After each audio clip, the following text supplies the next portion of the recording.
What's up, mob? Hey, how about that Seattle Supercross? I'll tell you what, Webb is not done with Jett yet. He is going to fight this thing till the end. And guess what? Sexton's got no quit in him either. These two are not accepting that it's over yet. Kind of like, I feel like Tomac, Rox, and some of the other guys have kind of accepted that Jett's the guy. These two will fight this kid until the end, and they're going to do whatever it takes, including roughing him up. I want to thank everybody for subscribing to the MMA channel. I appreciate it. We're still not quite monetized, but thank you guys who've gone over there. And if you haven't, please do. Head over to the Cooksey Media MMA channel and subscribe. And then also on this channel, double check. People have been getting unsubscribed for no reason. If you could just double check that, it might be because of the shirts. I don't know. But I'm going to keep wearing this stuff and doing this stuff. If you just want to resubscribe, I would appreciate it. And if you haven't, go ahead and do so now. Let's get into this, guys. You need people like me so you can point your fucking fingers and say, that's the bad guy. Yeah, man, arm's about as hard as morning wood right now. With the way the track broke down, I can promise you everybody around Jett Lawrence was so worried about him letting his ego get the best of him and have one of those moments and throw it away and give away this gigantic point lead. I'll bet you any amount of money, there's like 5 different people on the team who probably said, take what the track gives you. Ride smart. They were just pounding it into his head. And you can see it. He had so much more speed than everybody else. He went 2 seconds faster than anyone else in the main event and got third.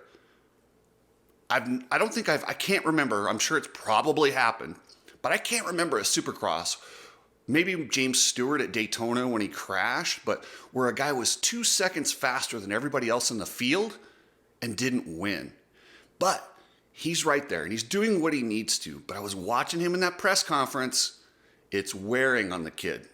Most of the first kind of half, I was definitely charging. I had a really good flow, and I kind of caught up to Cooper and Chase. Yeah, like kind of roughly around halfway.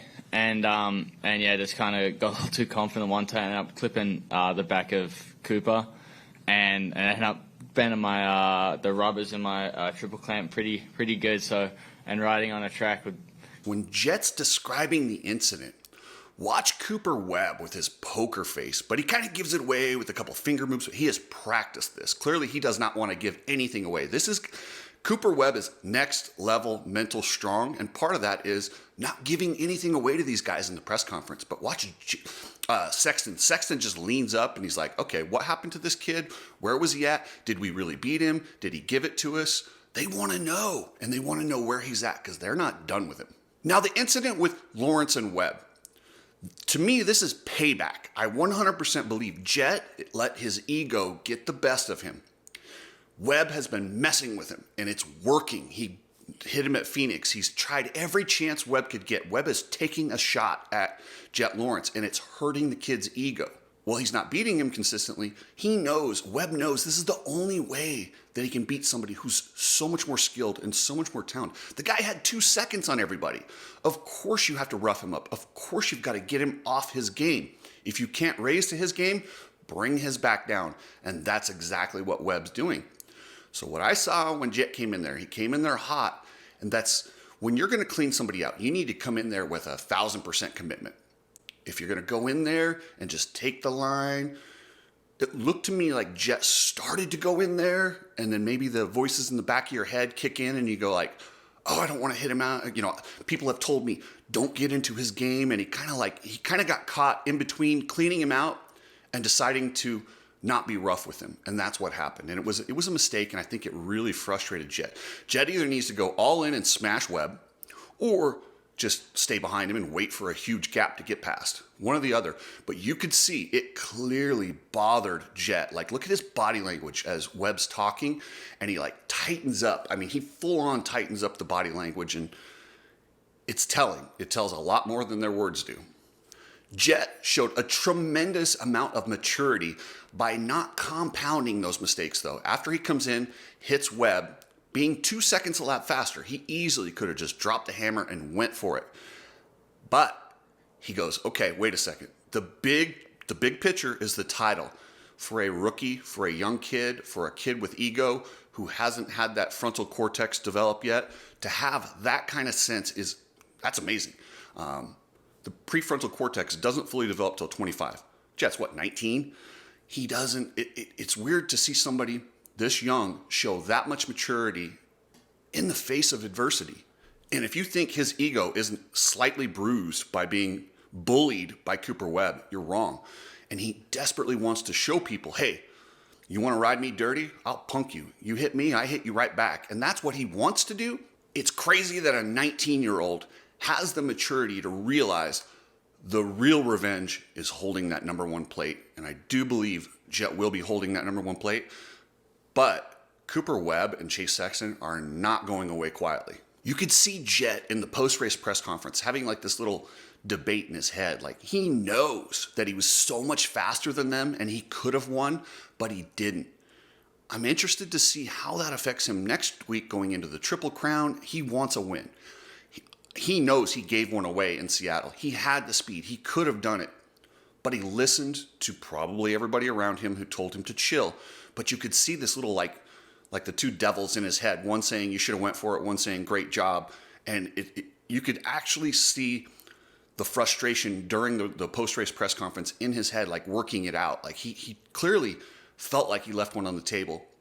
But like I said, holding that number one plate at the end of the year, that'll make that go away. It sure was good to see Hunter Lawrence get that heat win. Hunter Lawrence has had an atrocious rookie season. He has not had a lot to be happy about.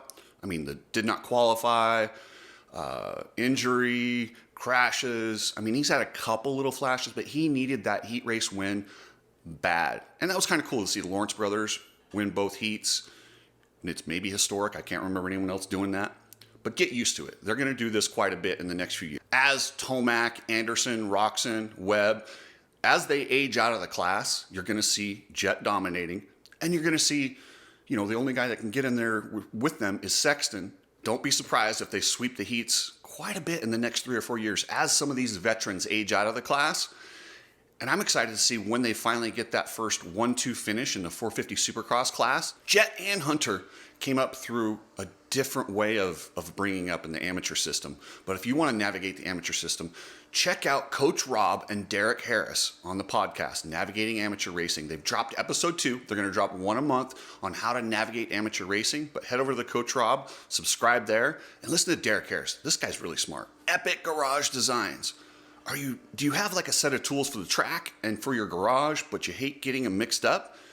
Get yourself a cabinet with drawers in it. It looks just like a toolbox, but it's permanent. You can't take it with you, so you can have your garage tools separate from your track tools. Check those out at epicgaragedesigns.com. So I saw Jett Lawrence, and I didn't know this is a thing until my 21-year-old son told me.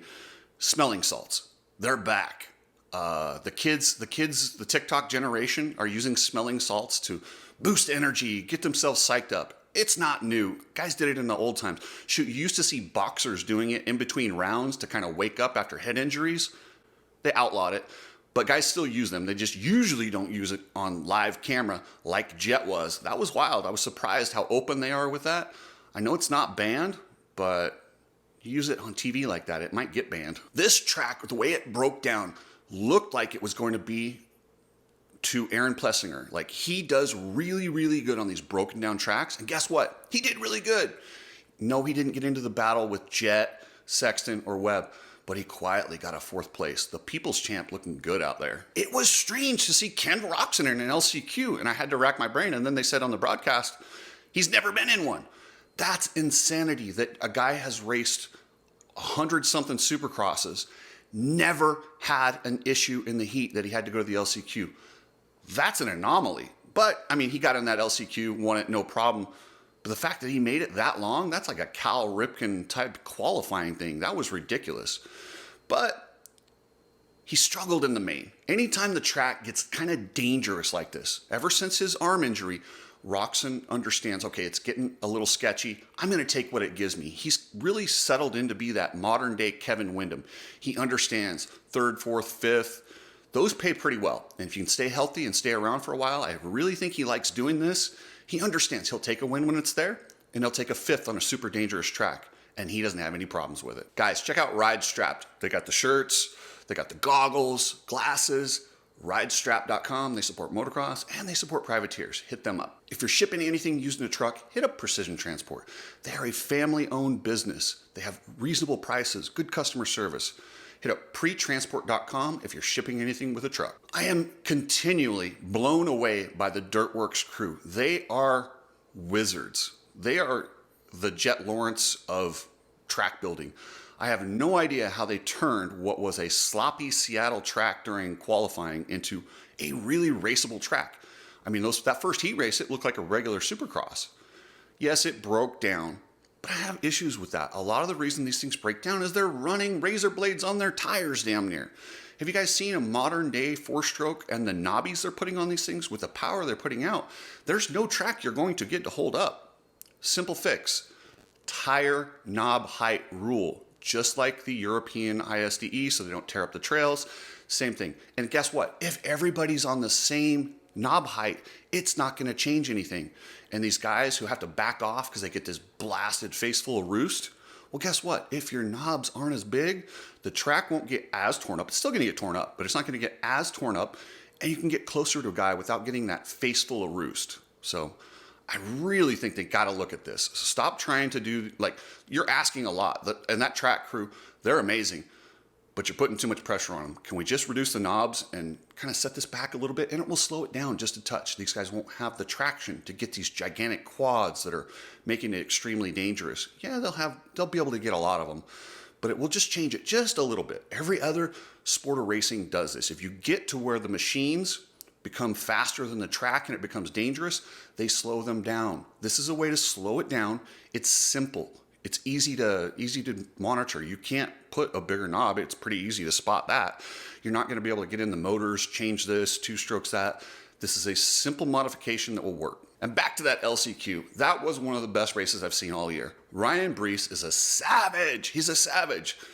I loved it, and I can't wait to watch Ryan Brees, Kyle Peters, and all those arena cross nut jobs this Friday in Las Vegas. I will be there. I'm going to go down, get some interviews, say hi to the guys. I really like the arena cross guys.